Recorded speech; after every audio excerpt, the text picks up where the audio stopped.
ఆయన నీకోసమే మాట్లాడుతుంది ఏంటి, గోల్ ఏంటి, అమ్మాయిలు ఏంటి, ఏంటి అసలు అరుపులు ఏంటి, డాన్సులు ఏంటి? నువ్వు డాన్స్ ఏదో వేసావు వెయిటింగ్ ఉక్క బొక్క. ఏమన్నా అల్లు అర్జున్ అయితే డాన్స్ అంటే వెయిట్ చేస్తాను. నువ్వు జీబ్రా అంటే అంత థియేటర్ పొలం జనాలు వచ్చేస్తారా?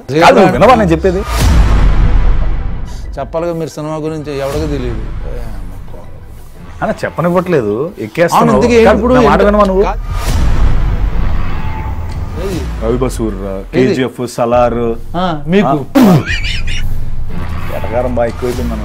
మీరు ఉట్టిన పేర్లు వేసేసుకున్నా. సర్లే అన్న, నీలాగా ట్విట్టర్లో పోస్టులు పెట్టి డిలీట్ చేసే రకం కాదులే అన్న. నీకెందుకు లేదు చెప్పన్నా, నీ ప్రమోషన్ నీ యాక్టర్లే రావట్లేదు, హీరోయిన్లే రావట్లేదు. మళ్ళీ నేను ప్రియభావని శంకర్ న్యూజిలాండ్ లో ఉందన్న, వచ్చేస్తుంది తను కూడా. బాగుంది, కవరింగ్ బాగా చేస్తున్నారు. ఫారెన్ లో ఉన్నారు, అది కోయంబత్తూర్లో ఉన్నాడు. ముందు కలజోడి ప్రభాసం అనుకుంటున్నా, సలారు మ్యూజిక్ డైరెక్టర్ పెట్టుకుని మాస్ హీరో వెళ్ళిపోదాం అనుకున్నా. ఇంత మాట్లాడుతున్నాం. కాదు, ఇంత ఏ సినిమా ఇది? చాలా దరిద్రంగా ఉంది.